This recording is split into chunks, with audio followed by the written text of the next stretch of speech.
Hey, Silent Pages fam. We're starting a new love journey. Tell us where you're watching from. Don't forget to subscribe. Now stay with us. The story begins. Anna Clark adjusted her blazer nervously as she walked briskly down the bustling streets of downtown Chicago. The towering glass facade of Grayson and Partners gleamed in the morning sun, a monolith of power and influence, reflecting her own ambition back at her. Today was no ordinary day. Today, she would meet Paul Harris, the firm's newly appointed partner, a man whose reputation for brilliance was matched only by his ruthless drive. As she pushed through the revolving doors, the scent of polished marble and fresh coffee filled the air. Receptionists greeted her politely, but Anna barely noticed. Her mind was a whirlwind of calculations and contingencies. She had spent weeks poring over the financial reports of a new client, a tech conglomerate called Zenith Dynamics, which had recently approached Grayson and Partners with a high-stakes acquisition proposal. Anna Clark, a sharp voice called. She turned to see Gregory Maxwell, a junior associate she had known since her internship. His smirk was irritatingly confident. Big day, Clark? Meeting Mr. Harris, finally seeing if all that studying paid off. Anna forced a smile, brushing past him. If I don't survive, I'll send you a postcard from unemployment, she muttered, half joking, half serious. The elevator ride up to the 32nd floor seemed endless. Anna's fingers drummed against her folder of reports, the weight of responsibility pressing down like a physical force. The higher they climbed, the more she felt the gravity of what awaited her. Paul Harris's office was at the very top, the 45th floor, a corner suite with floor-to-ceiling windows that offered a panoramic view of the city. When Anna entered, she was immediately struck by the contrast between the room's elegance and the man sitting behind the massive mahogany desk. Paul Harris was imposing. His dark hair was streaked with gray at the temples, his tailored suit impeccably sharp, his eyes cold and calculating. He didn't look up immediately. Instead, he reviewed a thick stack of documents with meticulous attention. Anna swallowed hard, setting her folder on the desk. Mr. Harris, good morning. I've completed the preliminary analysis of Zenith Dynamics financial statements and their proposed acquisition structure. There are several areas that require closer scrutiny. Paul finally looked up, his piercing blue eyes assessing her in a way that made her stomach twist. Anna Clark, he said, his voice low and precise. I've heard good things, but let's see if the reality matches the reputation. She nodded, sitting down. The conversation quickly turned technical, financial ratios, projected cash flows, and legal contingencies, but Anna noticed something beneath the surface. Paul wasn't just evaluating numbers. He was testing her, probing her instincts, challenging her to defend her assumptions under pressure. Hours passed. By late morning, Anna had identified a subtle, yet dangerous loophole in Zenith Dynamics' proposed contract. A clause regarding intellectual property transfers was worded vaguely enough that it could allow the company to delay delivering critical software assets indefinitely. She presented her findings, her voice steady despite the adrenaline coursing through her veins. Paul leaned back in his chair, eyes narrowing. Are you sure? He asked. Anna met his gaze. In law and finance, there's no such thing as standard phrasing. Every word is a potential weapon or a trap. This clause is a loaded gun waiting to be fired against our client. For the first time, Paul's expression softened ever so slightly, almost imperceptibly. You're thorough, he admitted. But do you have the fortitude to ensure this doesn't slip through unnoticed? Anna's pulse quickened. This wasn't just about contracts. It was a test of character. I won't let it slip, she promised. If something's wrong, I will find it. They spent the rest of the day in heated, meticulous review sessions. Paul's questions were incisive, probing the edges of logic and legality. Anna found herself challenged like never before, pushed to think beyond the textbook, to anticipate the unseen. At times, she caught him looking at her differently, not just a subordinate, but someone whose mind intrigued him. As the sun dipped below the horizon, casting long shadows across the office, Anna realized she had gained something unexpected. Paul Harris respected her. And respect in this world of power games was far more valuable than approval or accolades. Yet, just as the tension between them eased into a rhythm of professional rapport, a shadow emerged in the form of Isabel Langley, a senior associate recently appointed to manage Zenith Dynamics legal oversight. Isabel's presence was magnetic, exuding confidence and authority, but there was an edge, a subtle menace in the way she regarded Anna, as if measuring her worth and plotting her downfall. Paul stiffened slightly when she entered, the tension palpable. Langley, he said, his tone clipped. I'm here to oversee the Zenith deal, Isabel said smoothly, her gaze briefly flicking to Anna. And naturally, I wanted to ensure everything is precise. Anna clenched her fists subtly under the table, sensing the battle lines being drawn. Isabel was more than a colleague. She was a formidable obstacle, someone whose motives were murky, but whose ambition was clear.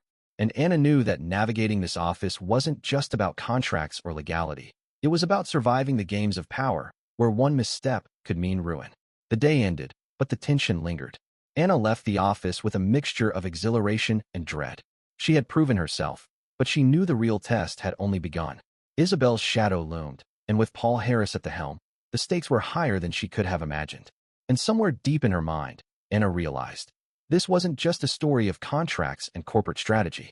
It was a story of survival, of ambition, of trust tested under fire, and perhaps something even more complicated, something that could change her life forever. The next morning, Anna Clark arrived at Grayson and Partners earlier than usual, her heels clicking sharply against the polished marble floors. The air carried a strange mixture of anticipation and tension, as if the building itself knew that the calm of yesterday had been only a prelude. In the elevator, she found herself alone, clutching her tablet full of annotated contracts. She tried to steady her nerves. Isabel Langley's presence had cast a shadow that neither Paul nor the others seemed willing or able to acknowledge openly.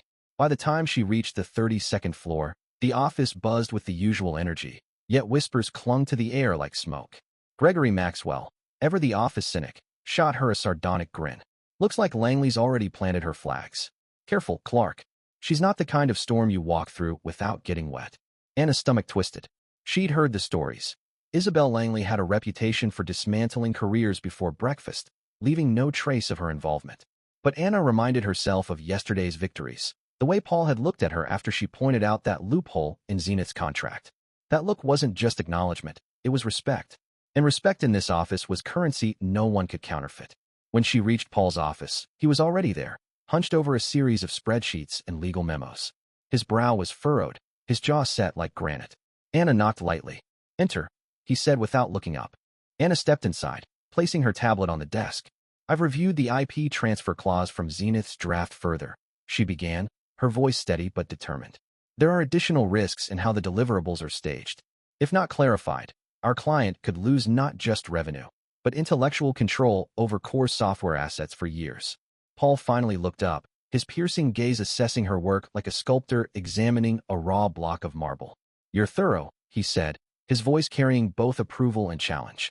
"But you're walking on a tightrope here, Anna. If you overstep, it could backfire politically. Isabel is watching every move." Anna nodded. "I understand, sir. But I won't let our client, or the integrity of this contract, be compromised." Paul leaned back, steepling his fingers. For a moment, the room was silent except for the faint hum of the air conditioning. Then he allowed a rare, almost imperceptible smile. "Good. Keep that fire. Don't let it be extinguished. You have something Isabel doesn't, honesty. And it's more dangerous than ambition in her hands." Anna's confidence rose, but the warning still rang in her ears. Isabel Langley wasn't just a colleague. She was a storm, precise, calculated, and merciless. By mid-morning, the first skirmish had begun. Isabel arrived in the 32nd floor conference room for a scheduled contract review. Her heels clicked sharply across the floor, a metronome of authority. She carried an air of self-assured dominance, her perfectly coiffed hair and red blazer a statement of power in itself. "Anna Clark," Isabel said smoothly, her eyes flicking over the young analyst with thinly veiled amusement. "I hope you're not trying to slow the Zenith review process. Time is money, and mistakes, especially from junior staff, are costly." Anna felt a tight knot in her stomach but held her ground. "I've flagged potential risks in the intellectual property clause. I've also proposed wording that clarifies the deliverables timeline. It's meant to prevent litigation and protect the client." Isabel's lips curled into a half-smile, her eyes narrowing ever so slightly. "Interesting. Bold of you to speak so confidently. I hope you're prepared to defend every word, Clark. Remember, not everyone's willing to tolerate mistakes." Paul, standing at the edge of the room, remained silent, watching the exchange. His posture was tense but controlled, a man observing a chessboard before making a move. Anna knew he wasn't just assessing the contract. He was observing her resilience under pressure. The meeting devolved into a delicate dance. Isabel questioned every annotation Anna had made, her tone honeyed but venomous. Anna countered with facts, citing precedent cases and technical contract language, her voice firm yet respectful. The clash of intellects was palpable, and it quickly became clear. Isabel was testing boundaries, probing for weakness. After nearly 3 hours, the room emptied. Isabel left with the faintest trace of a smirk, as if to say she had won something no one could see. Paul turned to Anna, his expression unreadable. "She's dangerous," he said finally, his voice low. "But you held your ground. That's more than most could do. Don't let her rattle you. Not even a fraction." Anna exhaled, a mixture of relief and adrenaline flooding her. The first real battle had been fought, and she had survived. Over the next week, the tension escalated. Isabel began to strategically undermine Anna's recommendations, sending subtle memos to Paul questioning her interpretations. She manipulated junior staff to question Anna's judgment and even went as far as sending intentionally ambiguous client emails to test Anna's reactions. One afternoon, Anna stayed late in her office, reviewing every email and memo for discrepancies. Paul walked in silently, placing a cup of coffee beside her. "You're burning the candle at both ends," he observed. "I can't let her get away with this," Anna replied, rubbing her temples. "She's trying to trap me into making a mistake that could cost the client millions." Paul nodded thoughtfully. "It's more than that. Isabel thrives on control. She wants to dominate, to assert power. But she underestimates one thing, your integrity. And that, Anna, is unbreakable." The words warmed her, yet the anxiety lingered. Isabel Langley wasn't just a problem at the office. She represented a systemic threat, a challenge to every ethical principle Anna had built her career upon. As days turned into nights, the pressure intensified.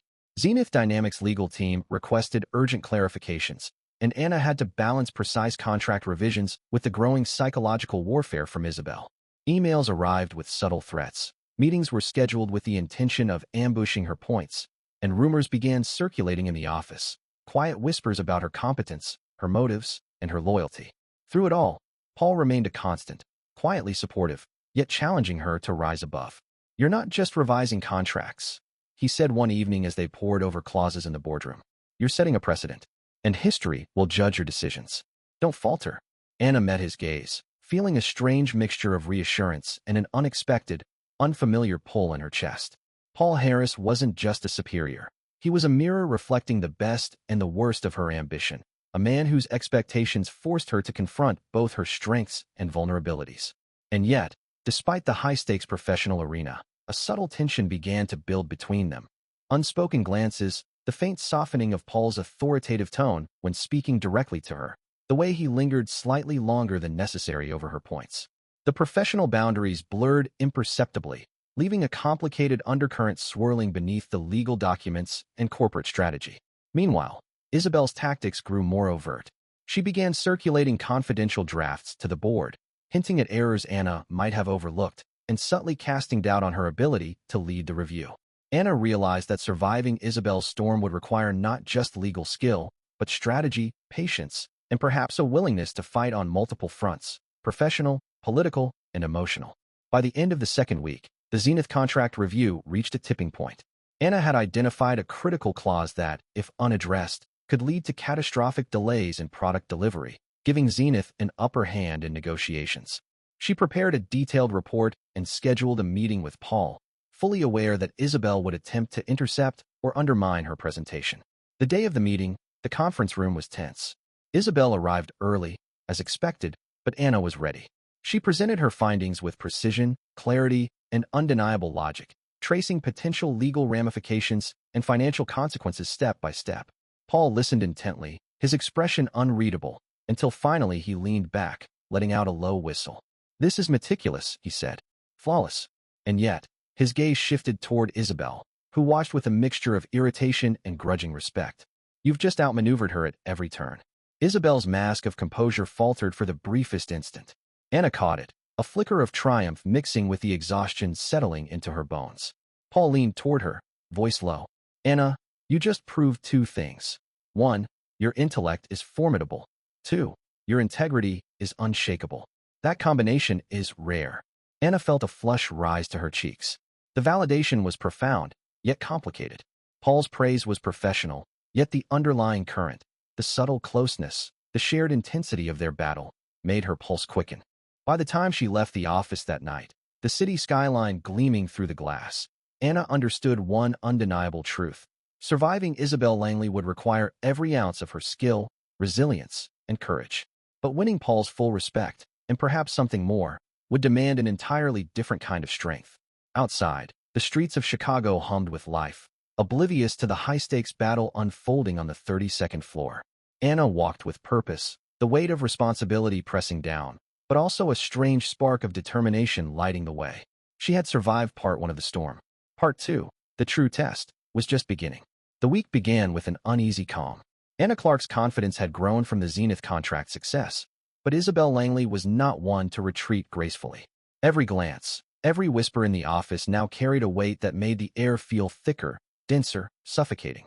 Paul Harris arrived at the office unusually early that Monday, briefcase in hand, his sharp gaze scanning the floor as if anticipating an unseen ambush. He found Anna in the corner of the open plan office, surrounded by stacks of client folders and legal drafts. "Morning," he said, his tone clipped but not unkind. Anna looked up from her tablet, trying to hide the fatigue etched into her features. "Morning, sir. I've prepared the preliminary amendments for Zenith's compliance clauses. I cross-referenced every potential risk, financial, IP, and reputational." Paul's eyes softened slightly, betraying the faintest hint of pride. "Good. But I need more than technical brilliance today." Isabel's already started whisper campaigns. She's framing the narrative. "We're not just arguing legality. We're shaping perception." Anna's jaw tightened. She had sensed it. Isabel's subtle manipulations had shifted into something more insidious. Emails questioning Anna's judgment had circulated to the executive board, cloaked in polite language but loaded with insinuation. And now, it was not just a professional challenge. It was a psychological one. By mid-morning, the first trap of the day was laid. Isabel scheduled a collaboration meeting under the guise of team synergy. Anna arrived early, scanning the conference room. Isabel was already there, arranging papers with an almost ritualistic precision. Her smirk when she noticed Anna's arrival was faint but unmistakable. "Clark," Isabel greeted, her voice silk over steel. "I was hoping we could harmonize our approaches. After all, Zenith is delicate."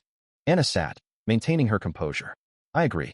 Collaboration is crucial for clarity and compliance." Isabel's eyes glimmered with a sharp, almost predatory edge. "Excellent. Let's review the amendments together. You may start, if you please." Anna presented her detailed notes, highlighting risk mitigation strategies and clarifying timelines. Isabel listened, tilting her head, nodding occasionally, but the subtle tension in the room was palpable. At first glance, it seemed cordial. At second glance, it was a battlefield cloaked in civility. "Interesting," Isabel finally said. "But have you considered the implications of Clause 19? It could complicate deliverables in ways your analysis hasn't fully addressed." Anna held her ground. "I have. Clause 19 introduces certain obligations, yes, but they are accounted for within the amended framework. I've cross-referenced the anticipated operational workflows. The risk is manageable, and the client is fully protected." A pause. Isabel's smirk flickered, replaced by a glint of frustration. She leaned back, fingers tapping rhythmically on the polished table. Bold but naive. A junior analyst assuming her risk assessment holds against complex corporate maneuvering. Fascinating. Paul, observing silently from the side, noted the tension between the two women. Isabel's power lay in her ability to twist perception, but Anna's strength was evident in her logic, her clarity, and above all, her unwavering integrity. By late afternoon, the subtle war escalated. Isabel had prepared a series of board memos highlighting supposed oversights in Anna's amendments. Each memo was carefully constructed to appear as a neutral professional concern, but the underlying tone questioned Anna's capability. Anna spent hours dissecting each memo, cross-referencing legal precedents and previous contracts. Her hands shook from exhaustion, yet she refused to allow Isabel to dictate the narrative. Paul, who had observed her tireless dedication, leaned against the doorway. "You've done everything by the book," he said softly. "And more importantly, you've done it with honesty. Don't let her intimidation undermine that." Anna exhaled, feeling both relief and tension. Paul's presence was a balm, but also a reminder. The stakes were higher than just contracts. The growing respect and unspoken connection between them added a layer of complexity she hadn't anticipated. That evening, Anna returned to her modest apartment, a small space she had converted into a makeshift office for late-night work. She poured herself a cup of tea and opened her tablet.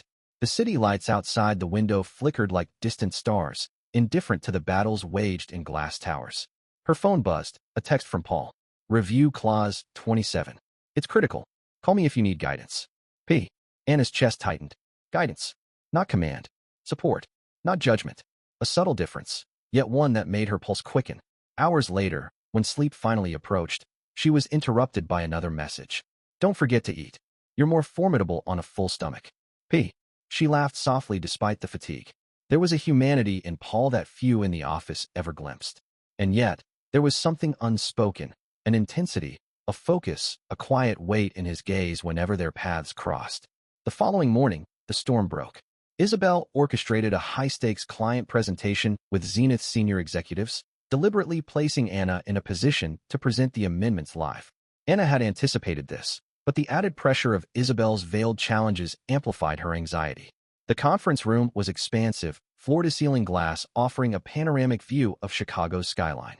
The Zenith executives were already seated, their expressions a mix of curiosity and impatience. Isabel took the floor first, her presentation polished and strategic, designed to subtly undermine Anna while showcasing her own expertise. Anna waited, reviewing her notes one last time. When her turn came, she stepped forward with a steadying breath. Her voice was firm, measured, unwavering. She walked the clients through every clause, anticipating objections, preempting questions, and demonstrating clarity that left little room for dispute. Isabel's smirk faltered. She attempted a few interjections, but Anna countered calmly, referencing precedent and operational implications with a precision that drew the client's admiration. Paul sat at the back, observing, his expression a mix of pride and careful concern. By the end of the session, the clients were visibly impressed. Zenith's lead legal counsel shook Anna's hand firmly. Ms. Clark, your analysis is exceptional. We appreciate your diligence. This sets a clear path forward. As the clients departed, Isabel's facade cracked briefly. Her perfectly controlled exterior faltered, revealing irritation and perhaps a grudging respect. She left the room silently, leaving a trail of tension in her wake. Paul approached Anna, placing a hand lightly on her shoulder. You handled that beautifully. Not just the technical work, but the pressure. You didn't just survive, you commanded. Anna's cheeks flushed. Thank you, sir. I couldn't have done it without your support. Paul's gaze softened, lingering just a moment longer than necessary. You didn't need me. You needed belief. And you found it in yourself. Yet, the victory was not absolute. Isabel's next move was unpredictable. Rumors of legal complaints and internal audits began circulating subtly, enough to keep Anna alert, vigilant, and exhausted. Each day became a tightrope walk, balancing corporate strategy, personal ambition, and the intricate dance of office politics. Meanwhile, the bond between Anna and Paul deepened, complicated by the constant professional proximity and the intensity of their shared battle. Small gestures, a hand briefly brushing against another during document handoffs, a lingering look when reviewing clauses, hinted at an emotional connection neither dared name aloud. One late evening, Anna found herself alone in the office with Paul, reviewing the final Zenith amendments. The office was silent except for the hum of the air conditioning and the distant city noise. Anna, Paul said suddenly, his tone unusually soft, almost vulnerable. I need you to know something outside of all this corporate chaos. Anna looked up, heart suddenly racing. What is it? Paul hesitated, then spoke, eyes locking with hers. I respect you more than anyone I've ever worked with. You've faced everything Isabel threw at you, and you've never compromised your principles. That's rare. That's extraordinary. Anna's breath caught. She opened her mouth, words trembling on her tongue, but before she could speak, the phone rang. The moment was broken, leaving both of them with an unspoken acknowledgement of something deeper simmering beneath the surface. As Anna walked home that night, the streets glowing with the reflection of city lights, she realized that the battles ahead were not just professional. They were deeply personal. Surviving Isabel was one thing. Navigating the storm that was Paul Harris, and the feelings she hadn't yet admitted to herself, was another entirely. The stakes had never been higher. And as she looked toward the towering glass of Grayson and Partners, she understood that part 3 of this story, The Edge of the Blade, was only just beginning. The Monday sun filtered through the blinds of Grayson and Partners, casting long stripes across the polished conference table. Anna Clark entered the boardroom with her usual composed demeanor, carrying her tablet and a stack of meticulously organized documents. Yet, beneath her calm exterior, a storm of anticipation raged. Isabel Langley had escalated her campaign of subtle intimidation into something far more insidious. Paul Harris had already arrived, reviewing the latest audit reports at the far end of the room. His presence was a mixture of authority and quiet reassurance, a silent anchor for Anna amid the rising tension. Anna, he said without looking up, his voice low and serious. Isabel's preparing a surprise for today. Expect something aggressive. She's targeting both your credibility and the Zenith deal simultaneously. We need to be precise. Anna's lips pressed into a thin line. I expected nothing less. Let's make sure our responses are airtight. I won't allow her to undermine the contract, or my reputation, again. Paul finally looked up, his eyes meeting hers. Good. Just remember, you're not alone in this. You've got the facts, and you've got me. Let's make sure she knows neither of us is easily shaken. By mid-morning, Isabel's trap was set. She had arranged an unexpected board review meeting, inviting external auditors and several senior executives from Zenith, a calculated move to amplify pressure on Anna. Isabel's timing was impeccable, leaving Anna with barely an hour to prepare her defense against potential challenges and fabricated oversights. The boardroom buzzed with anticipation as Anna entered, followed closely by Paul. Isabel stood at the head of the table, her posture immaculate, every movement deliberate, every smile precise. Miss Clark. Isabel greeted with a mock warmth that didn't reach her eyes. I trust you're ready for today's review. We've all been eagerly anticipating your insight. Anna met her gaze evenly. Of course, Ms. Langley. I've prepared a thorough summary of all amendments, highlighting risk mitigation and compliance adherence. The meeting began with Isabel presenting a series of selective reports, carefully framed to suggest gaps in Anna's revisions. She phrased her critiques as questions, each one layered with insinuation, designed to corner Anna into appearing defensive. Anna listened carefully, her mind analyzing every word, every tone, every subtle shift in the auditor's expressions. When it was her turn, she spoke calmly, methodically addressing each point with clarity and precision. She referenced precedent, operational protocols, and client expectations, leaving little room for doubt. Isabel attempted interruptions, subtly twisting Anna's responses, but Paul's presence provided a quiet but palpable support. He interjected only when necessary, reinforcing Anna's points without undermining her authority. By the end of the session, the auditors were visibly impressed. Zenith's senior counsel leaned forward, nodding in agreement with Anna's assessments.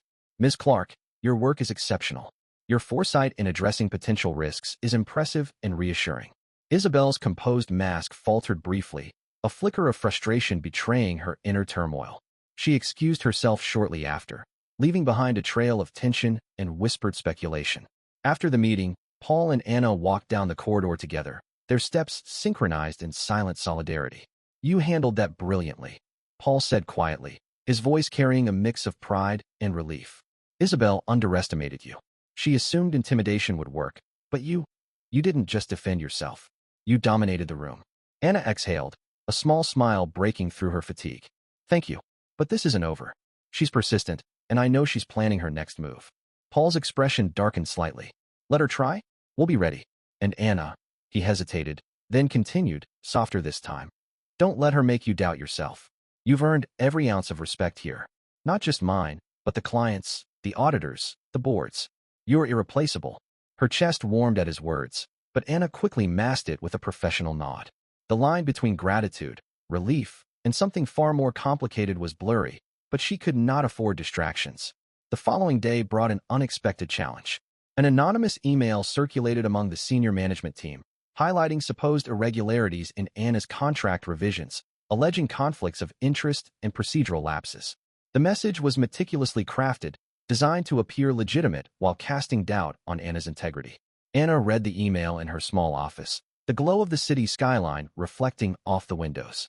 Her hands trembled slightly, but she forced herself to focus. Paul had already called her to discuss the situation, his voice calm but firm. This is Isabel, he said plainly. She's testing boundaries, trying to provoke reactions. We handle this logically. Gather evidence, document everything, and prepare a factual response. Do not engage emotionally.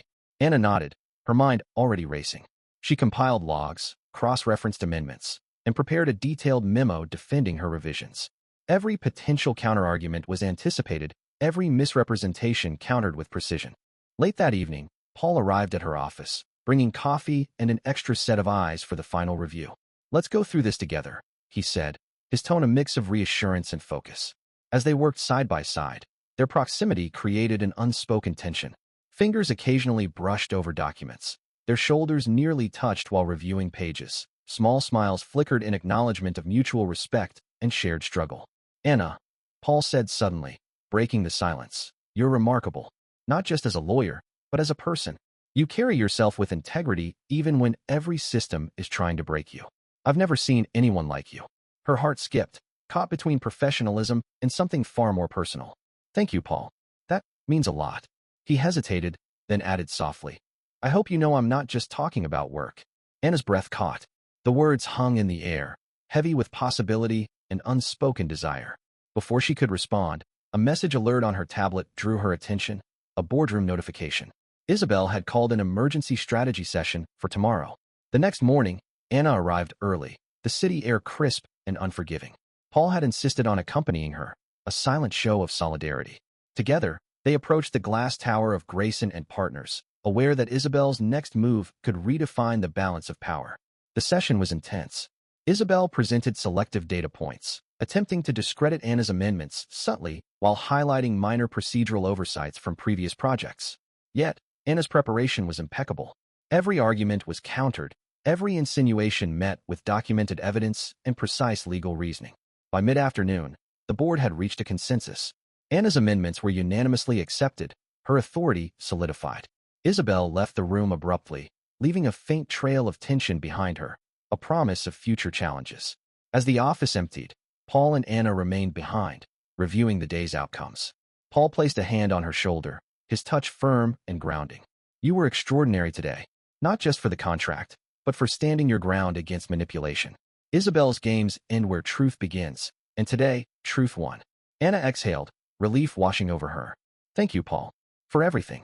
I couldn't have navigated this alone. Paul's gaze softened, lingering just a moment longer than necessary. You didn't need me, but I'm glad I was here.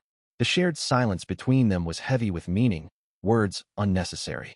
In the quiet aftermath of the boardroom battle, an unspoken connection deepened, one forged not only in professional respect, but in shared resilience and the fragile beginnings of trust and admiration. By the end of the week, Anna had established herself as a force to be reckoned with, her expertise acknowledged and respected by both clients and colleagues. Yet Isabel remained a shadow on the horizon, her schemes and ambitions far from spent.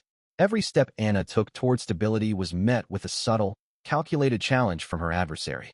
And through it all, the connection between Anna and Paul grew, complicated by their professional responsibilities and the intensity of shared struggles. Every glance, every word, every moment together carried the weight of unspoken emotion, a tension that neither could fully define nor afford to ignore.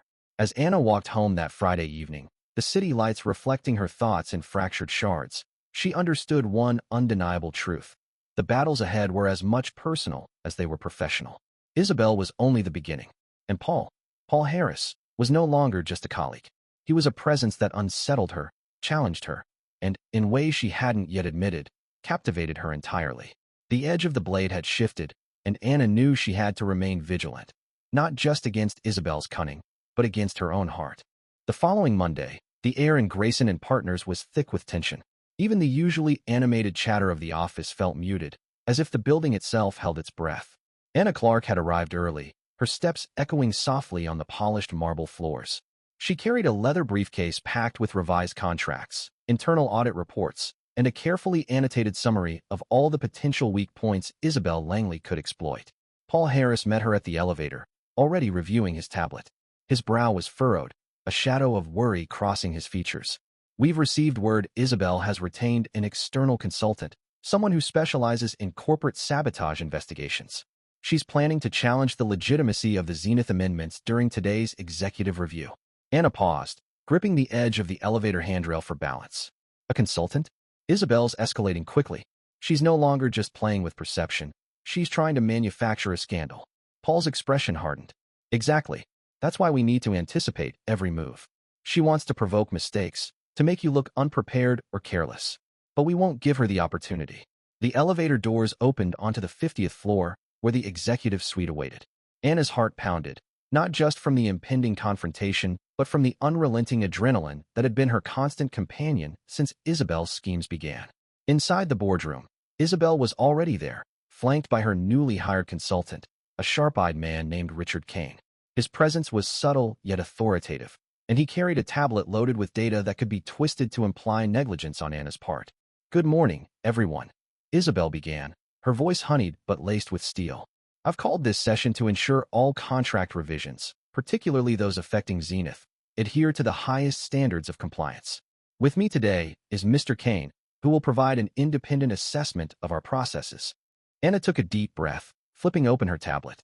Every amendment, every cross-reference, every footnote had been reviewed and verified. She wasn't just prepared, she was ready to dismantle Isabel's plan piece by piece. As the session commenced, Kane presented his analysis, highlighting minute discrepancies that, in isolation, were almost imperceptible but framed in a way meant to suggest negligence. Isabel's tone was calm, insidious, as she asked pointed questions about decision-making processes and documentation. Anna listened silently, taking notes, her mind moving faster than her pen. When her turn came, she spoke with measured authority, addressing each point with evidence, precedent, and sound legal reasoning. Mr. Kane, Anna began, her voice steady. While your report highlights several minor procedural deviations, each one is fully documented, justified, and compliant with both internal policies and regulatory requirements. Furthermore, every potential risk was assessed and mitigated in real time. I am confident the integrity of these amendments is unimpeachable. Isabel's eyes narrowed, but she masked her irritation with a polite smile. Ms. Clark, we appreciate your diligence, but can you explain why these discrepancies were not flagged during the initial review process? Anna's gaze did not waver. Every document underwent a preliminary review by the internal compliance team. Any issues were addressed immediately, and all revisions were subsequently approved at the departmental level. My role was to ensure these amendments reflected both legal and operational accuracy. There was no negligence, only proactive oversight. The boardroom was silent. Even Kane, who had come armed with the sharpest criticisms, found himself nodding in acknowledgement of Anna's thoroughness. Isabel's smile, once confident, now barely concealed frustration. After the session, Anna and Paul walked through the office corridor, their steps in sync, though their minds were focused on different things. You handled that brilliantly, Paul said, his voice low and genuine. She thought she could trap you, but you turned her strategy against her. Anna allowed herself a small, exhausted smile. It's not over. She's relentless. And now she has Kane. He's smart. He'll dig for anything he can twist. Paul's hand brushed hers briefly as they stopped by the elevator. Then we stay ahead. Documentation, transparency, strategy. And Anna, he hesitated, his voice softer this time. Don't forget, you're not facing this alone. I'm with you every step. Her heart caught, the weight of his words pressing against the walls she had so carefully built. She wanted to say something, to let him know how much his presence meant, but professionalism anchored her tongue. By midweek, Isabel had shifted tactics. Her emails became more pointed, public memos subtly criticizing procedural delays and internal communications. Each message was designed to erode confidence in Anna's leadership. Anna spent late nights in her office, compiling evidence, preparing countermemos, and reviewing all communications. Paul would often join her, sometimes for strategy, sometimes simply to keep her company. They shared quiet dinners over takeout in her office, their conversations ranging from legal minutiae to fleeting personal anecdotes. Each shared laugh, each moment of quiet connection, built a fragile intimacy that neither could fully articulate. One evening, as Anna reviewed the latest batch of communications, Paul leaned over her shoulder, pointing out a potential loophole in Isabel's narrative. You see this? He asked, highlighting a specific memo. If we cross-reference the timestamps, it completely undermines her timeline. Anna's eyes lit up, the spark of determination mingling with relief. You're right. That's perfect. I can draft the counter-analysis tonight. As she typed, Paul watched her, noting the subtle tension in her shoulders and the unwavering focus in her eyes. Anna, he said gently, you're incredible. I don't say it enough, but I admire the way you handle everything. Her fingers paused over the keyboard, and she looked up, meeting his gaze. Paul, thank you. That really means a lot. The moment lingered, the room quiet except for the soft hum of the air conditioning. Words unspoken hung between them, heavy and potent, a promise and a risk intertwined. Friday brought the culmination of Isabel's week-long campaign. She had called a surprise executive review meeting, gathering senior management and representatives from Zenith once again. This time, she presented a scenario designed to force Anna into a corner, a potential breach of contract that, if proven, could jeopardize the deal entirely. Anna stepped into the boardroom with calm determination. Paul followed, a silent pillar of support. Isabel's tone was polite but edged with subtle menace, her questions precise, her insinuations carefully constructed. Anna responded with methodical clarity, dismantling each point with evidence and legal precedent. She anticipated potential objections, preemptively addressing every concern. The board watched, some with admiration, some with cautious interest. Kane's expression betrayed slight annoyance. He had underestimated her resilience. By the end of the session, the room was quiet, the tension palpable. Isabel's plan had failed. Anna's authority was solidified, her competence undeniable. She had not only defended the amendments, but elevated her standing within the company, demonstrating strategic brilliance and legal acumen. As the board dispersed, Paul caught Anna by the arm. "You did it. You turned her entire campaign against her." Anna smiled faintly, exhaustion etched on her features. "For now, but she'll be back. Isabel always is." Paul's gaze softened, and he placed a reassuring hand over hers. "Then we face her together. Whatever she tries next, we'll be ready. And Anna, I'm proud of you. Not just for today, but for every day you refuse to be intimidated." She felt warmth spread through her chest, a mixture of gratitude and something deeper, something that had nothing to do with contracts or boardrooms. "Thank you, Paul, for everything." He held her gaze for a long moment, the air between them charged with unspoken emotion. Then he nodded, a quiet promise of solidarity and something more, leaving Anna with the unsettling awareness that their connection was growing stronger and far more complicated with each passing day. The weekend passed in uneasy calm. Paul Harris and Anna Clark used the downtime to review Isabel Langley's previous maneuvers, documenting patterns of manipulation, her style of communication, and likely weaknesses. Each detail was a thread in the web of schemes that Isabel had woven, and each thread had to be neutralized before she could strike again. Monday arrived with an oppressive weight. The city seemed muted, the office quieter than usual, as though aware that a storm was imminent. Paul and Anna entered the office together, walking past colleagues who gave small nods, whispers, and the occasional curious glance. Paul noticed the tension in Anna's shoulders. She carried the weight of anticipation like armor, but also the spark in her eyes that told him she was ready. "Today," Paul said as they entered the elevator, "we're not just reacting. We're taking the fight to her. Isabel has never seen us anticipate her this thoroughly."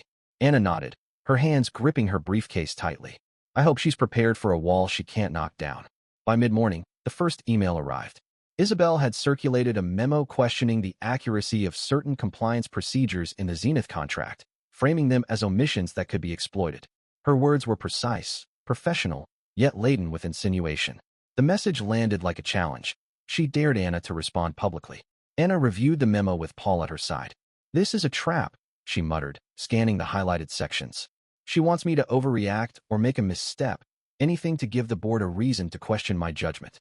Paul leaned closer, voice low but firm. "Then we respond carefully. Not defensive. Neutral, factual, undeniable. We control the narrative." Together, they drafted a detailed, step-by-step clarification of the contested points. Every claim Isabel made was countered with documented evidence, dates, and approvals. The language was precise, professional, and unassailable. At 2 p.m., the executive conference room filled with murmurs as Isabel entered, carrying a sleek black folder. Her consultant, Richard Kane, followed, his tablet in hand, scanning for any discrepancies. The board members waited expectantly, sensing tension but uncertain where it would erupt. Anna stepped in behind Paul, her steps confident despite the rapid heartbeat echoing in her chest. She had rehearsed every possible line of questioning, anticipated every angle Isabel could take. Yet, as she looked at her adversary, she felt the familiar mix of anger and caution, a reminder that Isabel thrived on unpredictability. Isabel began the meeting with a practiced smile. "Good afternoon, everyone. I thought it prudent to revisit some items regarding the Zenith contract. Our external consultant has identified potential points of concern, which I believe require clarification." She let her gaze linger on Anna for a fraction too long, a subtle signal meant to unnerve. Anna raised her head, her voice steady as she spoke. "Thank you, Ms. Langley. I've reviewed your points. Every item mentioned has been accounted for in our internal compliance documentation, approved at the departmental level, and cross-verified with external auditors. There is no oversight or omission, only thorough procedural execution." Kane interjected, tapping his tablet. "Ms. Clark, your records show that some timestamps differ from the internal logs. Could this indicate an error in protocol?" Anna's eyes didn't flicker. "Not at all. The logs reflect revisions made in real time. Any perceived discrepancy is simply a result of asynchronous updates across departments. Every action is traceable and verifiable." The boardroom fell silent. Even Isabel's poised smile wavered slightly. Anna could see the subtle twitch in her jaw, the momentary narrowing of her eyes as she realized her usual psychological tactics were failing. After the meeting, Paul and Anna retreated to a quiet office on the 42nd floor. Paul poured 2 cups of coffee, sliding one across to Anna. You were flawless, he said quietly. She didn't get a single opening to corner you. Anna sipped the coffee, letting the warmth soothe her nerves. Flawless is one thing, but I can feel her preparing her next move. She's relentless, and she'll escalate. Paul nodded, placing a hand over hers briefly. Then we escalate too.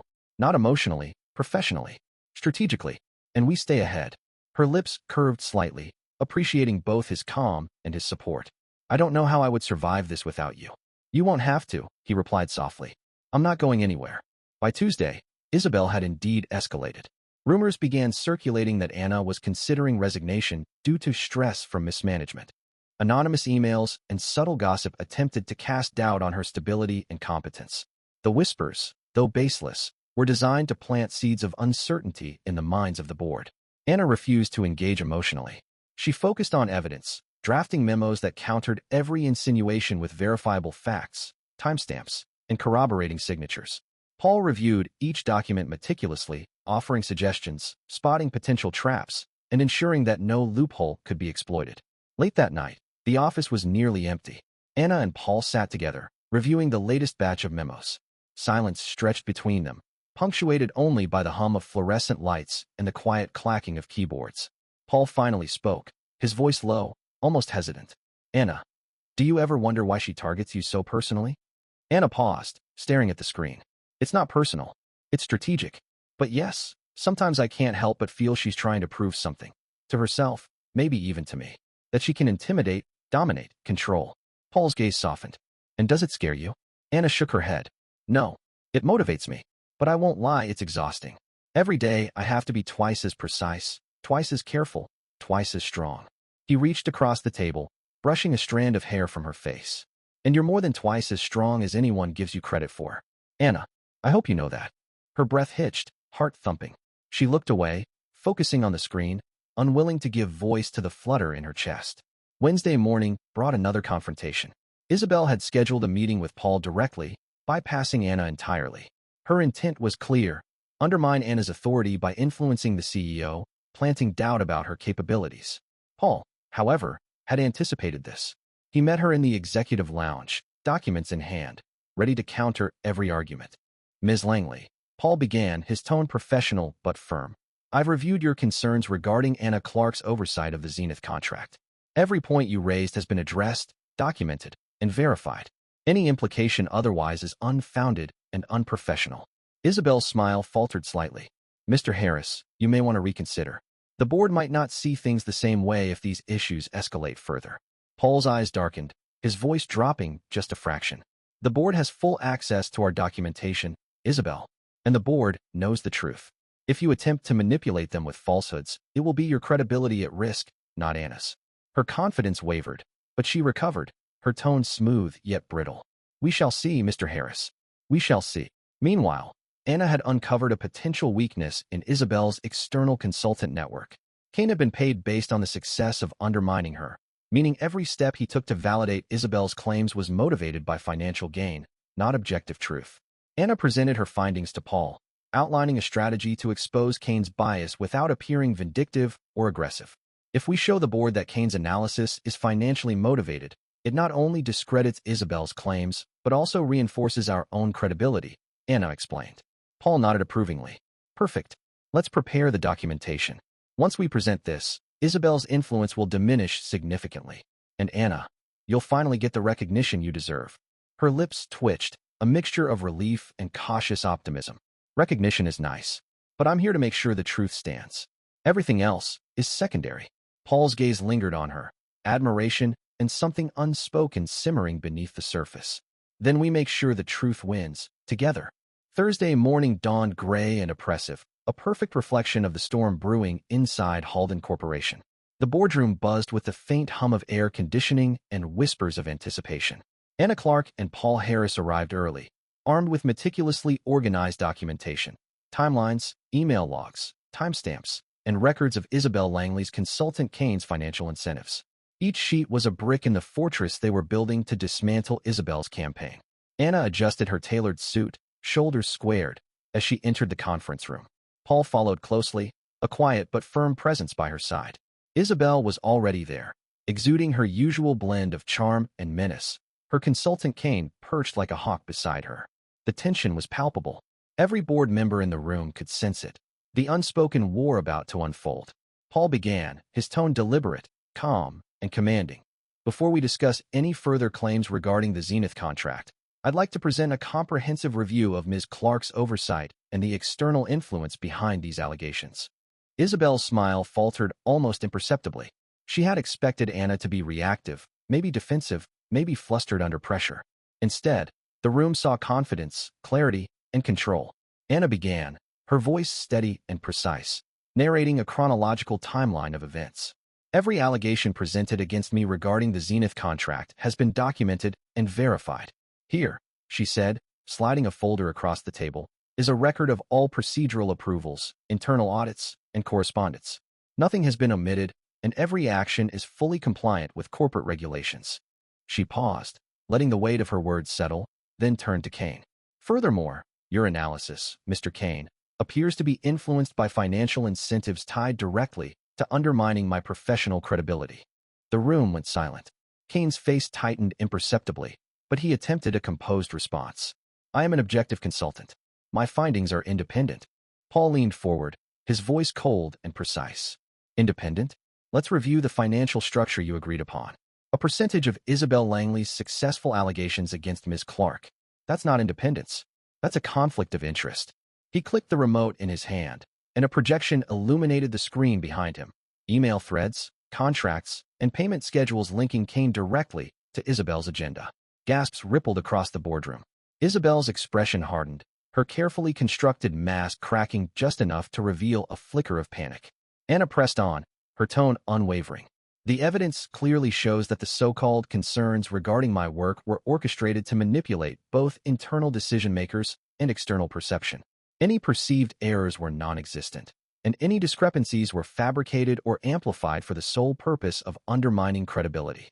A board member, previously silent, leaned forward. Are you saying Ms. Langley intentionally attempted to frame you? Anna's eyes met the director's, steady and unwavering. Yes, and I have documentation to support this. Every email, every memo, every step in this campaign can be traced directly to Ms. Langley and her consultant. Their motivation was personal gain, not corporate integrity. Paul added, his voice firm, like steel. Ms. Langley, the evidence is clear. You attempted to manipulate the board using falsified claims and incentivized consultants. This constitutes a serious breach of trust, conflict of interest, and intentional disruption of corporate operations. Isabel's mouth opened, then closed, searching for words that would hold any semblance of defense. But every possible argument had been anticipated, countered, and neutralized. She had no cards left to play. The board murmured among themselves. The weight of Anna's calm authority and Paul's precise presentation pressed down like gravity, undeniable and commanding. Finally, the lead director spoke, voice firm. Ms. Langley, given this evidence, we are compelled to take immediate action. Your access to all Halden Corp projects is suspended pending further review. Human Resources will initiate proceedings for formal termination. Isabel's face paled. She realized the game had ended, and for once, she was the one trapped. Her consultant Kane avoided her gaze, muttering under his breath about miscalculations and unforeseen scrutiny. Anna and Paul exchanged a quiet glance, a brief moment of relief amid the storm. Victory was near, but the cost of these 3 weeks of turmoil weighed heavily on Anna. She had endured humiliation, false accusations, and relentless pressure, yet she had emerged unbroken. Later that afternoon, Anna returned to her office, sitting at her desk with a sigh of exhaustion. Paul knocked lightly on the door before entering. You did it, he said quietly, placing a cup of coffee on her desk. Not just for yourself, but for the company. Halden Corp is stronger now because of you. Anna smiled faintly, tired but resolute. It's not over. We've won the immediate battle, but Isabel won't just vanish. She'll regroup, find another angle, another plan. She thrives on chaos. Paul leaned against the desk, thoughtful. Then we prepare for that. Anticipate it. And this time, we stay 2 steps ahead. You've seen what she's capable of. I won't let her put you through that again. Anna's eyes softened. You don't need to protect me, Paul. I can handle Isabel. But, having you here, knowing you're in my corner, it makes the fight a little less daunting. He reached across the desk, brushing a lock of hair from her face. Always. Together. That evening, as Anna walked home, she reflected on the past few weeks. The relentless pressure, The betrayals and the constant scrutiny had hardened her resolve. She realized that control was an illusion, but integrity was a shield. Isabel's attacks had tested her in ways she had never anticipated, yet she had emerged not just stronger, but smarter. Paul, meanwhile, sat in his office, reviewing the final memos and emails related to Isabel's actions. For the first time in weeks, he allowed himself a moment of clarity. Anna wasn't just brilliant, she was indispensable. And he couldn't bear the thought of losing her, not to corporate schemes, not to manipulations, not to anyone. By Friday, the fallout was fully visible. Isabel Langley's access was restricted, and internal communications confirmed that her influence had been neutralized. Kane quietly resigned, unwilling to endure scrutiny. The whispers and rumors of previous weeks dissipated as the truth emerged. Anna's credibility was restored, and her reputation within Halden Corp was solidified. Yet amidst professional triumph, Anna knew one thing. The battle had left marks that weren't entirely visible. Trust, once shaken, required time to rebuild. And while Isabel's threat had been neutralized, there was a lingering tension in the office, a reminder that deceit could always resurface if vigilance waned. Paul arrived at her office late that afternoon. He leaned against the doorframe, a rare smile playing across his face. Anna Clark, the unshakable. You've survived the storm and turned it into a triumph. How does it feel? Anna closed her laptop, eyes meeting his. Exhausted, triumphant, and aware that the real work begins now. Maintaining integrity is harder than defending it. Paul stepped inside, closing the door behind him. Then we continue together. I'll handle the rest of the chaos. You focus on ensuring truth and fairness. And, maybe this time, we can find a little balance amidst the madness. Her lips curved, a mixture of relief and amusement. Balance sounds nice, but I doubt Isabel will let us enjoy it quietly. Paul chuckled softly. Then we'll face her, together. Always. Monday morning arrived with a harsh chill, the kind that made the skyscrapers of Halden Corp glint like frozen glass. Anna Clark entered the lobby with her usual composed stride, but inside, her mind raced. Isabel Langley's suspension had been temporary, a mere pause, not an eradication. There were whispers that she was gathering allies, combing through corporate loopholes, ready to strike again. Paul Harris waited for her near the elevators, his presence steady and reassuring. Morning, he said, voice low. Ready for the final step? Anna's lips pressed together in a thin line. I've reviewed everything. Emails, memos, prior Zenith contracts. She's been systematic. This time, we have to ensure her influence is completely neutralized. No gaps. No excuses. He nodded. Then we start with the board. Every director, every legal advisor. They need to see the entire picture, unfiltered. Isabel's pattern, Kane's complicity, the financial incentives, the fabricated evidence. It all has to be undeniable. By 9 a.m., the conference room was filled. Board members, senior legal advisors, and department heads waited, the hum of low murmurs blending with the faint rustle of papers. Anna set up her laptop and projection system while Paul distributed folders with timelines, charts, and documented email chains. Isabel Langley arrived precisely at 9:10, flawless in a charcoal suit, hair perfectly styled. She held herself like a predator in a cage, calm but calculating. She smiled at Anna with a thin edge of condescension. Morning, Miss Clark. I trust you've prepared for today. Anna met her gaze evenly. I have, and you'll see why this is more than preparation. It's a reckoning. The session began with Anna presenting the first slide, a detailed timeline of Isabel's actions against her. Emails manipulated, memos altered, and unauthorized communications with external parties highlighted in bold. Every move Isabel had made to fabricate evidence against Anna was traced and verified. Paul spoke next, walking the board through the financial connections between Isabel and her consultant Kane. The numbers were explicit, leaving no room for ambiguity. Ms. Langley incentivized third parties to discredit Anna Clark, he said. This is a conflict of interest of the highest order. And the impact was almost catastrophic for Halden Corporation. Gasps filled the room. Isabel's composure cracked for a split second. A tiny flicker of uncertainty in her eyes betrayed the confidence she had projected. Anna continued, her voice calm but unyielding.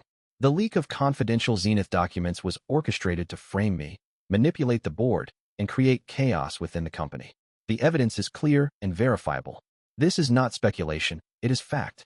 Isabel's voice broke the tension, sharp and polished. This is all circumstantial. I have never directly issued any orders to falsify documents. Paul stepped forward, voice like steel. Direct action is unnecessary when your influence and incentives produce the same result. The emails, timestamps, and financial transactions all point to your orchestration. Your claim of innocence is irrelevant in light of the evidence. One board member raised a hand, voice skeptical. And what about Kane? Couldn't he have acted independently? Anna's eyes didn't waver. Kane's directives followed Ms. Langley's strategy precisely. Every memo, every internal nudge, aligns with her plan. He was not acting independently. He was executing her instructions, influenced by the financial gain she offered. If he had acted alone, the pattern would not be so exact, nor the timing so deliberate. The boardroom was silent. Isabel's mask of confidence was now fully slipping. Her sharp retorts faltered as Anna and Paul systematically dismantled her arguments, leaving her with nothing but the cold weight of undeniable evidence. Finally, the lead director spoke, voice firm. Ms. Langley, you are hereby terminated from Halden Corp immediately. All your ongoing projects are reassigned, and HR will initiate proceedings to ensure no further disruption. The board considers your actions a severe breach of trust, conflict of interest, and intentional endangerment of company operations. Isabel's lips pressed into a thin line, eyes flicking toward Anna with a mixture of fury and disbelief. You can't do this. I was the most qualified legal advisor you had. Paul's gaze was sharp. Qualifications are meaningless when integrity is compromised. You prioritized personal gain over corporate responsibility, and your actions nearly destroyed both a project and an employee's career. Anna added, voice icy but measured. You underestimated us. And you underestimated the value of truth. Let this be a reminder that manipulation may provide short-term advantage, but integrity is the foundation of any lasting professional relationship. Isabel's shoulders slumped slightly, her meticulously curated presence now a shadow of composure. She gathered her papers silently and left the room, escorted by HR staff, while the remaining board members exchanged glances, impressed by the thoroughness and clarity of Anna and Paul's presentation. After Isabel's exit, Anna and Paul remained in the boardroom, quiet for a moment, letting the tension dissipate. Paul leaned against the table, a faint smile tugging at his lips. Well, that went better than I anticipated. Anna allowed herself a small, exhausted smile. Better than anticipated? Paul, I think we just demolished a decade's worth of corporate manipulation in under an hour. He chuckled softly, eyes scanning the room. And you did it without breaking a sweat, or even raising your voice. I swear, you have nerves of steel. Anna's gaze softened. Nerves are one thing. Preparation is another. We anticipated every move, every argument, every possible loophole. Isabel may have been clever, but she wasn't ready for two people working in absolute synchrony. And truth always leaves fewer cracks than deception. Paul nodded, admiration evident in his expression. Still, seeing her leave like that, I have to admit, it's satisfying. Anna laughed softly, the sound warm and unburdened. Satisfying, yes. But more importantly, it restores Halden Corp's integrity. That's why we fought, not for vengeance, but for truth. And now, we have to rebuild trust within the company. There's still work to do. As the week progressed, Anna and Paul worked tirelessly, revising internal protocols, auditing departments, and ensuring no future loopholes could be exploited. Staff meetings were held to reinforce transparency, due process, and the importance of accountability. Anna's reputation soared, not just as a survivor, but as a guardian of integrity. Employees, once wary of gossip and rumors, now looked to her as a pillar of honesty and competence. Paul remained a constant presence, advising, supporting, and occasionally sharing quiet moments of levity to remind Anna that amidst professional battles, human connection was still essential. One evening, after a long day of strategic planning and policy review, Anna stepped into the rooftop garden of Halden Corp's headquarters. The city lights glittered below, an endless web of ambition, opportunity, and hidden dangers. Paul joined her silently, standing side by side as they gazed out over the skyline. Do you ever wonder, Anna began softly, if people like Isabel will ever stop? Or is deception just part of the game? Paul's eyes were fixed on hers, earnest and unwavering. It might be part of the game, but we've proven that truth, preparation, and courage are stronger. People like her thrive on shadows, but we're not afraid of light. Anna leaned slightly against him, the tension of the past weeks finally loosening. I'm glad you were with me through it all. I couldn't have done this alone. He wrapped an arm around her shoulders, warmth grounding her. And you never will be. We face it together. From now on, no more surprises, no more manipulations. Only truth, only teamwork. And whatever comes next. She smiled, faint but full of quiet determination. Whatever comes next.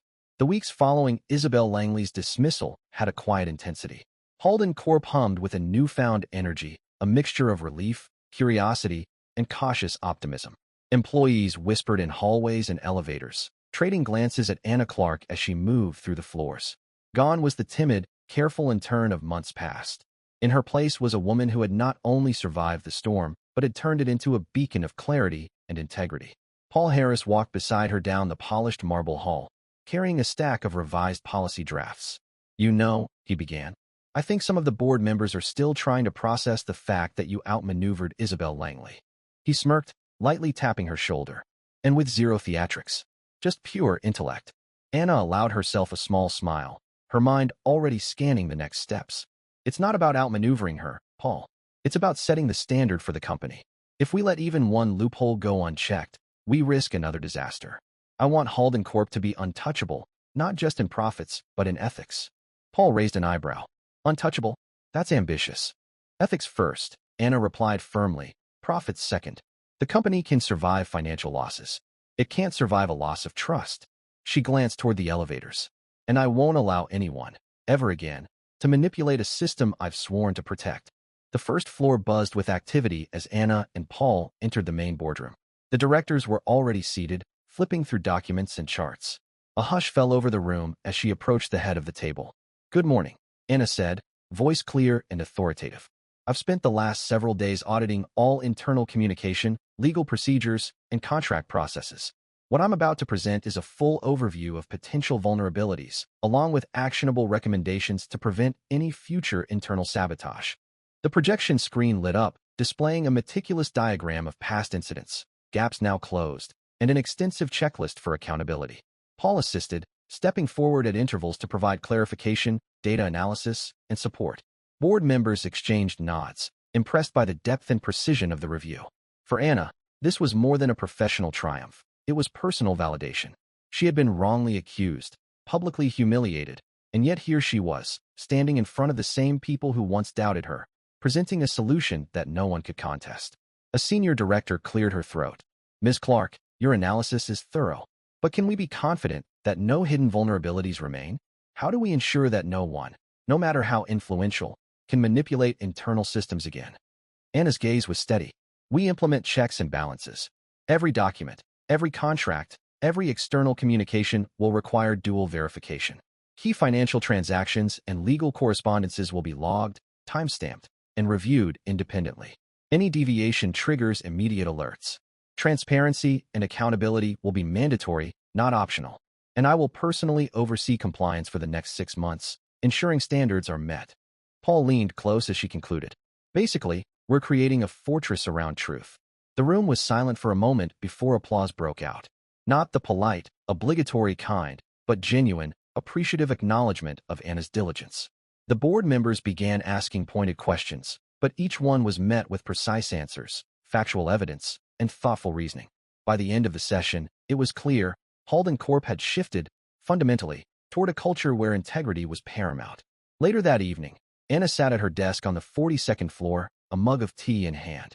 The city lights glittered through the expansive windows, painting long reflections across her workspace.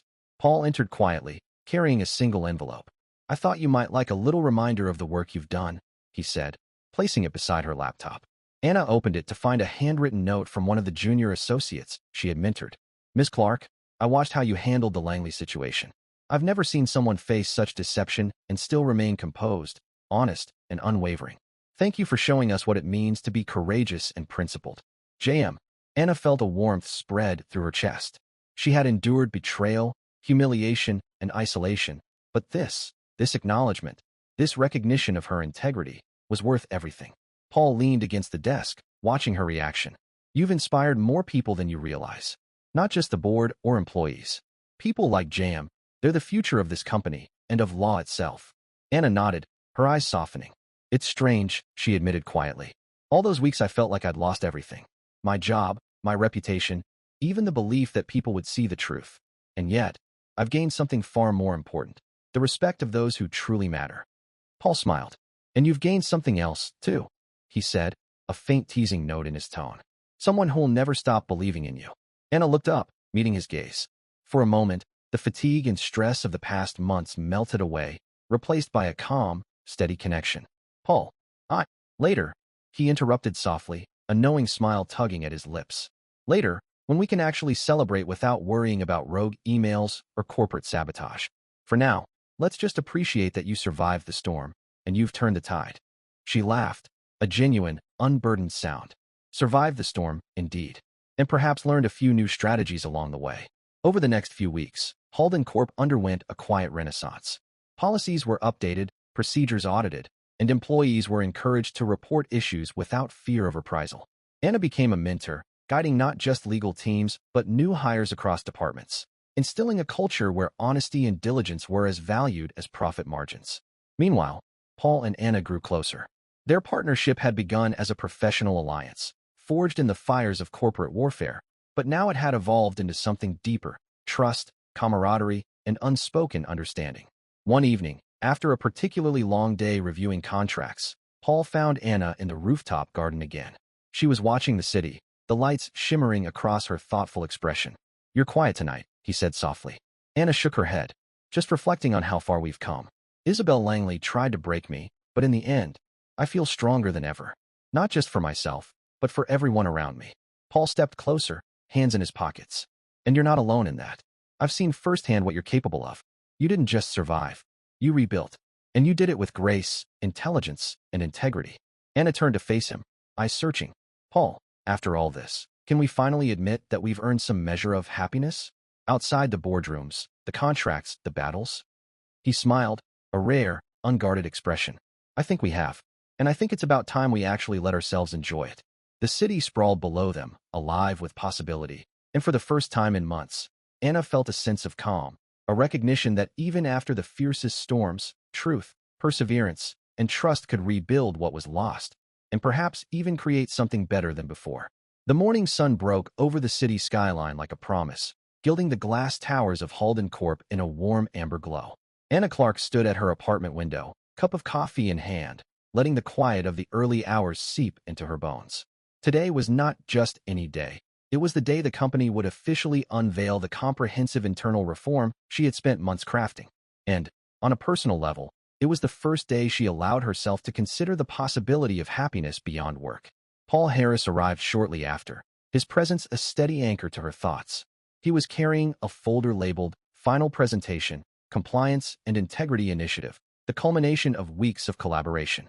"Are you ready?" he asked, leaning against the doorframe with that casual, confident air that still somehow made her heart flutter.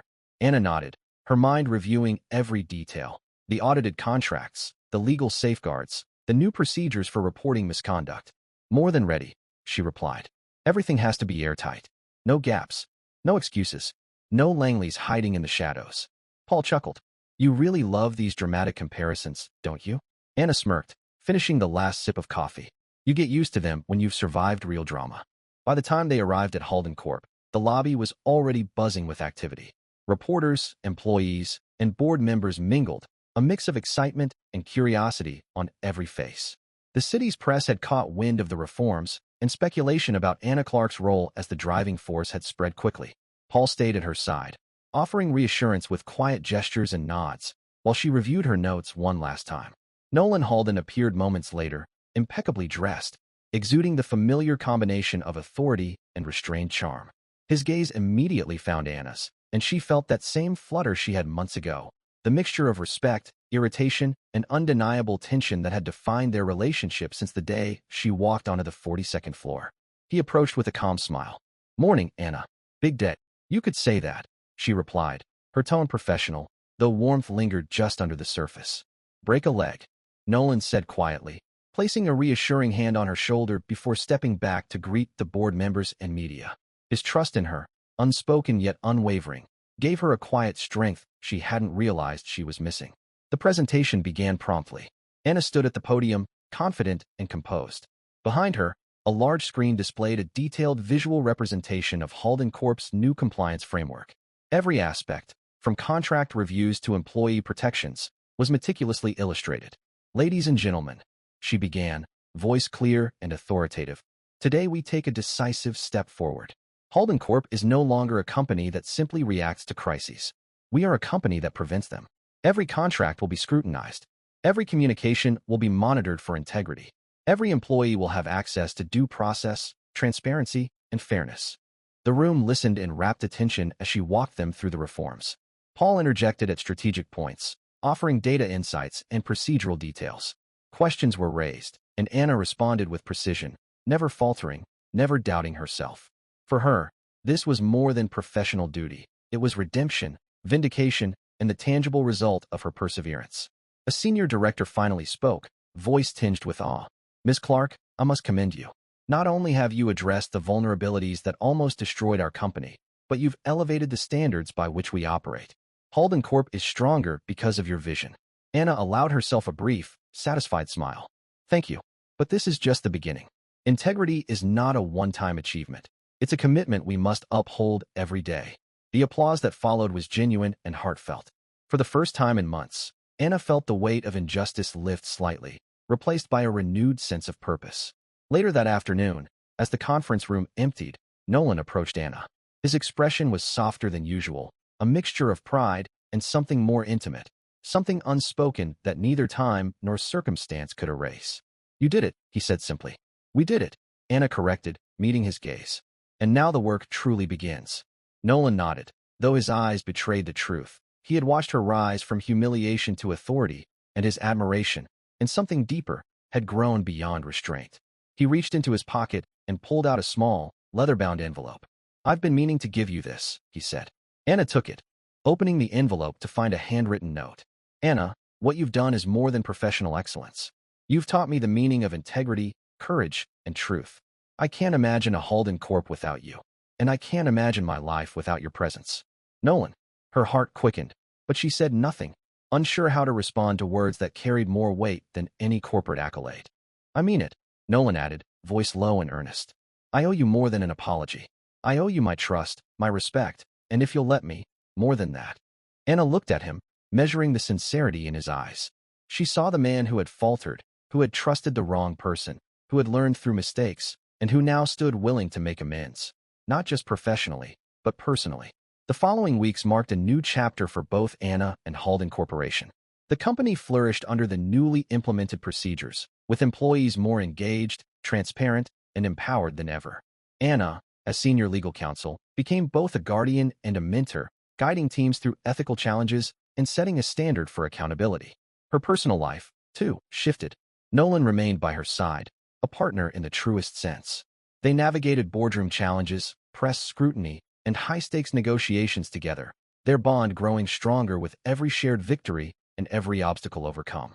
One evening, after a long day of auditing contracts, Nolan and Anna found themselves on the rooftop of the Halden Corp building. The city sprawled below them like a living mosaic of light and possibility.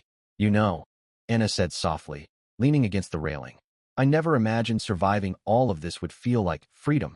"Freedom?" Nolan asked, turning to her. "Freedom," she repeated. "Freedom to choose, to act, to trust again, and to realize that even in a world of contracts, clauses, and legal entanglements, the most important agreements are the ones we make with our hearts." Nolan smiled, a rare, unguarded expression. "Then let's make that agreement official," he said, reaching into his coat pocket and producing a small, elegant box. Inside lay a simple, timeless ring. Anna's breath caught. "Nolan, I promise," he said, taking her hands in his, "to stand by you, to trust you, to support you, and to love you. No clauses, no loopholes, just truth. Will you let me?" Tears filled her eyes, not of fear, but of release and joy. She nodded, a laugh breaking free. "Yes, no loopholes, no traps, just us." The city skyline bore witness as Nolan slid the ring onto her finger. Around them, the hum of traffic, the distant chatter of pedestrians, and the glowing lights of a million windows felt like applause for their victory, not just over corporate corruption or professional injustice, but over fear, doubt, and betrayal. Months later, Anna and Nolan stood side by side at a community legal clinic, teaching underprivileged students the basics of contracts, rights, and integrity. They laughed as children peppered them with questions, and Nolan fumbled through explanations, earning gentle teasing from Anna. "You're the worst lawyer in the world," she said, smiling. "I'm learning," he replied, shrugging with a grin. Their life was simple, yet full, rooted not in power or wealth, but in trust, truth, and love. They had faced lies, betrayal, and heartbreak, but emerged stronger, wiser, and unbreakably bonded. Anna watched Nolan interact with the students, his usual commanding presence softened by patience and curiosity. She realized that true strength did not lie in domination, but in courage, honesty, and the willingness to fight for what truly mattered. As the session ended, a young student approached Anna with a scribbled note. "Thank you, Ms. Clark and Mr. Harris. You've shown me that even in a world that can be unfair, integrity and truth matter, and that people who fight for it are heroes." Anna's eyes shimmered. She folded the note, tucking it close. "We're all just doing what we can," she said softly. Paul, now more than a mentor, more than a colleague, more than anyone she had ever trusted, took her hand. "And that's more than enough," he said. For the first time in a long time, Anna allowed herself to breathe fully, to hope, and to dream, not of revenge or vindication or recognition, but of a life built on the principles she had fought for. They walked out together into the afternoon sun, their silhouettes intertwined against the sprawling city below, a symbol of resilience, truth, and love that required no clauses, only choice. The storm had passed. The truth had triumphed. And in its wake, something enduring and unbreakable had emerged, the bond between two people who had fought not just for justice, but for each other. Thank you for listening to the story. Write your thoughts in the comments.